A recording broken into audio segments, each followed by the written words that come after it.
皆さんこんにちは。スタジオ7さんの木村です。ブックからですね、ニコン Z6-3 お試しキャンペーンキットが届きまして、ワクワクケージセットということで、レンズも2本ついてですね、スモールリグの最新の、いい方のケージですね、をついて、ハンドグリップもついて、こんなのが届きましてですね、1ヶ月間の間ですね、借りている状態なんですけども、ニコン Z6 ですね、それからワクワクケージキットの紹介、それからニコン Z6 のファーストインプレッション、紹介をしていこうと思ってます。最近ですね、Z9、Z8 ときて、Z6 と、来ました。動画機能の方もですね、ニコンはもう N ロー、使えますので、めちゃめちゃすごいのが出まくってると思うんですけども、ニコンに乗り換えようと検討している方ですね、の参考になればと思って、メニューがですね、概要欄の方に出てますので、開いて見ていただけると、気になるところをポチッとしていただくとですね、好きな部分が見えるかなというふうに思います。はい。端的に、ニコン Z6 の、メリットを申し上げますとですね、ニコン Z9、Z8 から続いて N ローが取れるっていうのはでかいです。あとプロレス関係もプロレスローも内部記録できる、プロレス HQ も取れる、それから H264 も取れるっていう、収録企画のところで、ローが取れる、それからプロレスが取れるっていうのが一番やばいところなんじゃないかなというふうに思います。なので、本当にこれは見た目一眼レフっていうかミラーレスカメラの様相を呈してますけど、 Z9 とか Z8 と一緒で、デジタルシネマカメラであるというふうに、認識していいんじゃないかっていうふうに思います。それからですね、今までそのニコンのフラグシップ機っていうのはローが撮れるカメラっていうのはですね、でかかったんですよね。それがこのバリアングルで費用感も若干ミドルレンジで45万ぐらいに落ちてきて、あとこう小さくなったんですよね。このサイズ感になって、バリアングルになってこのサイズ感になったっていうのがボロクソ違うところかなと思います。それからセンサーの性能とかも実は上がってるっぽいです。で、そのニコンの Z マウントっていうのはですね、ちょっとパカッと開けますけども、普通のマウントと比較しますと L マウントわかるかな、 L マウントのサイズ感でマウント機がそもそもでかいんですよ。で E マウントはないので、E マウントと大体同じぐらいの富士の X マウントと比べますけど、 X マウントと比べてもでかいと。RF と比べても、まずそのマウント径がでかいっていうことですね。それからフランジバックって言います。レンズをつけたセンサーまでのこの距離ですね。レンズをつけてセンサーまでの距離、フランジバックが、ミラーレスより1段階短いっていうところがあります。なので、これはもう代表的、結構玄人は皆さん知ってる感じだと思うんですけど、ソニーのミラーレス用のレンズをマウントコンバーターで変換してつけることができるんですよね。この径がでかいから。もちろん一眼レフ用のレンズも、マウントコンバーターがそこまで今出揃ってるわけじゃないんですけど、一眼レフ用のレンズもZ マウントにはつくし、ミラーレス用のレンズもZ マウントにはつくんですよね、構造的に。はい。ということはですね、Z マウント持っとくと乗り換えた後、これからそのマウントアダプターが、どれだけね出てくるかっていうことにも、関連するかよるかもしれないんですけど、全てのレンズが使えるわけなんですよね。でそのニコンはもう最近デジタルシネマカメラで一番そのハイエンド機種作ってるレッドっていうのを買収しちゃったんですよね。戦ってたかなと思ってたら、そのローの内部記録に関して裁判してたかなと思ったら、なんか買収しちゃってですね、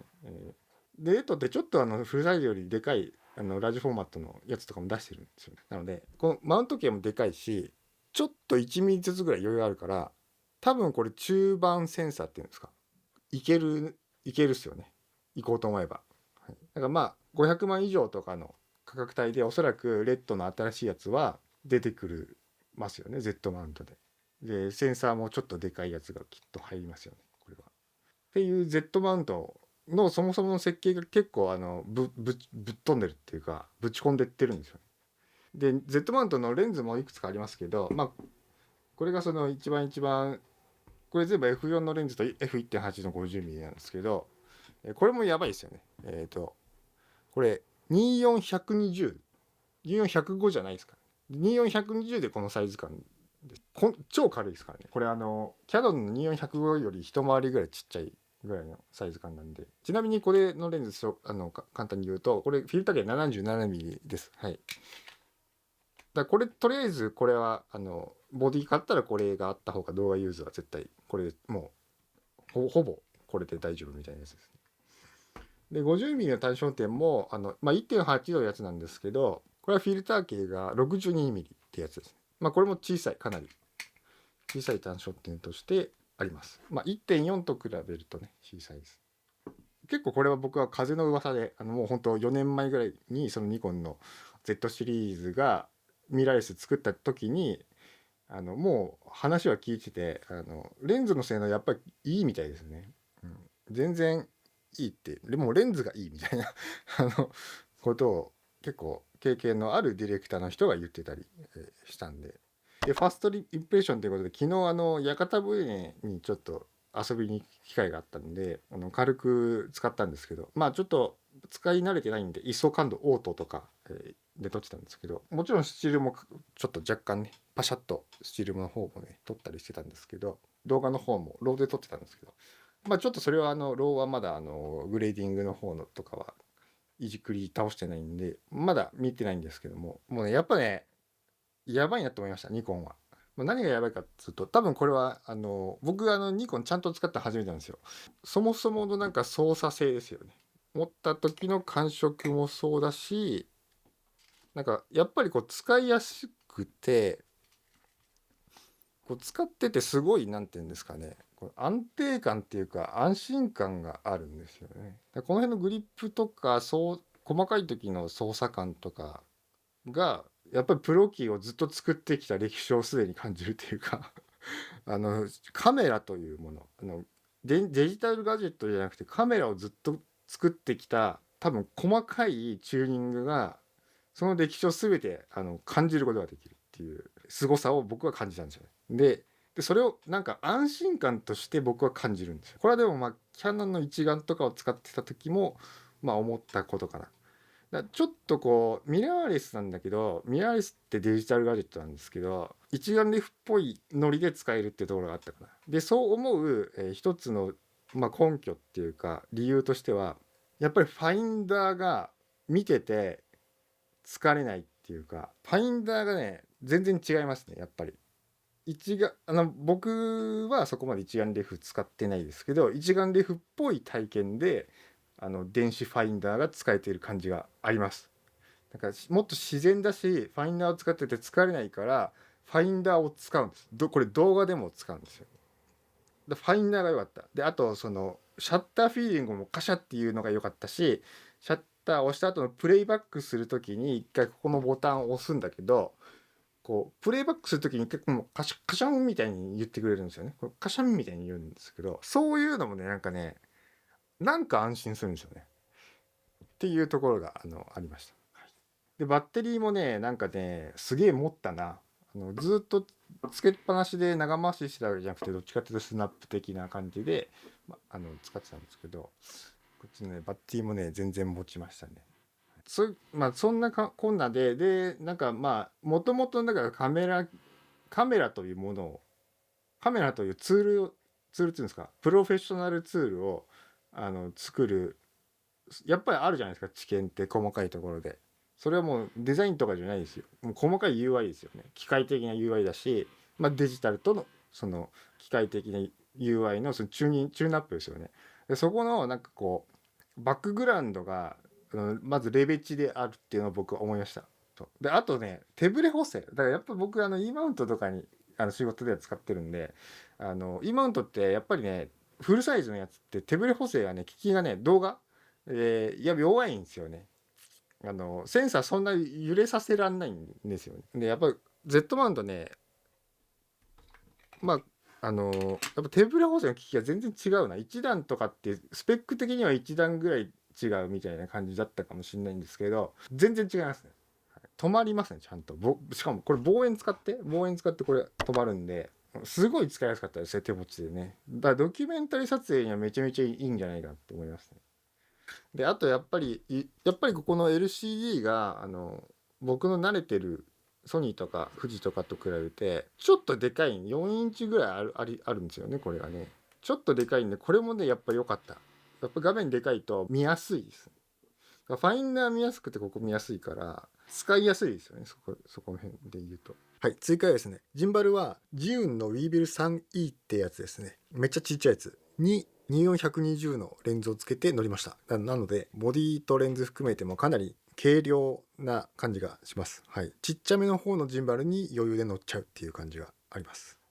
じゃあちょっと長くなっちゃいましたけど、以上が、ファーストインプレッションというところでした。ここからですね、一個一個、レンズは軽く、もう説明しましたので やめまして、使用感というか外観をどっちかというと客観的に見ていく感じで、いきたいと思います。はい、まず紹介しましたように、バリアングルで Z マウントであるということですね。で、フロントダイヤル、シャッターボタン、ここに電源スイッチがあります。で、動画記録ボタン、動画レックボタン、ISO感度ボタン、これが露出補正ダイヤルですね。上に、情報が見えるように、小さい液晶が見えてます。で、右に、モードダイヤルがございます。ここもシンプルでいいんじゃないですか。こう押しながら回します。大体僕は M を使います。動画モードダイヤルがあるカメラとかもあると思うんですけど、それがですね、ここにあります。動画と、スチールはこっちで切り替えられるんで、これやっぱり切り替えスイッチ別にあるの嬉しいですね。サイズ感なんですけど、iPhone が、こんな感じなんで、だいぶスリムですよね。すっげえやっぱりミラーレスって全然薄いんだなと思いました。もう小さい、これは。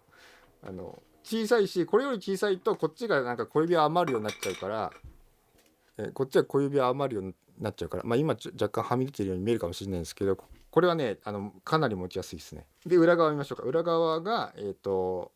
ライブモードのボタン、ゴミ箱ボタンで、ファインダー周りに、指導調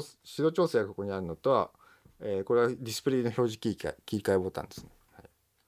で、ディスプボタン、AF ボタン、ジョイスティックダイヤル。このジョイスティックのね感じもね、なんか今まで使ってたカメラとね違うんだな。フォーカスフレームの移動早いんだな。なんかちょっと早いんね。で、ショートカットメニューボタン、OK ボタン。で、これは十字キーのみです。ダイヤルではないです。で、メニュー、プレイバックボタン、拡大、フォーカス拡大の、マニュアルでフォーカス拡大するときのボタンですね。っていうのはデフォルトでついてます。で、前に FN ボタンが2個と、ってところですね。単種類見ていきますと、こっちが 3.5mm のオーディオインと、モニタリングの 3.5mm の、ヘッドホンジャックですね。で USB のタイプ A があってコントロール用とか充電用の、タイプ C 端子があって、これちょっと分かんない。これなんか1個ありますね、ここにね。はい、で右側なんですけども、ここなんかここ引っかかるところがこうパチャッと開くんですよね。で CFX プレスタイプ B ですね。660GB ニコン純正のやつ 660GB、 これがあればローが取れるってやつですね。で SD カードスロットもついてます。でここがなんかこうすごいバッテリーボックスがあるんですけども、ここすごいこう薄いんだなと思うこんなもんだっけなとかって思うんですけど、バッテリーのボタンがありまして、三脚ボタンが1個あるのと、三脚を止める時にシューを止める穴がこっちとこっちについてます。分かってます。すごい。サイズ感がね、これは使いやすいサイズ感にやってきたなっていう。そうで、さっきも言いましたけども、ここの、液晶がバリアングルの液晶は、タッチもできるし、なんつうの、もちろんこっちでもフォーカスフレーム移動できるしっていうやつです。ちょっとでかい、これが LCD が。でファインダーがめっちゃ見やすい。もうクソ見やすい。本当全然違う。それではですね、こちらに並んでおりますニコンワクワク掲示キットを組み立てていって、終わりにしたいと思います。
これからですね、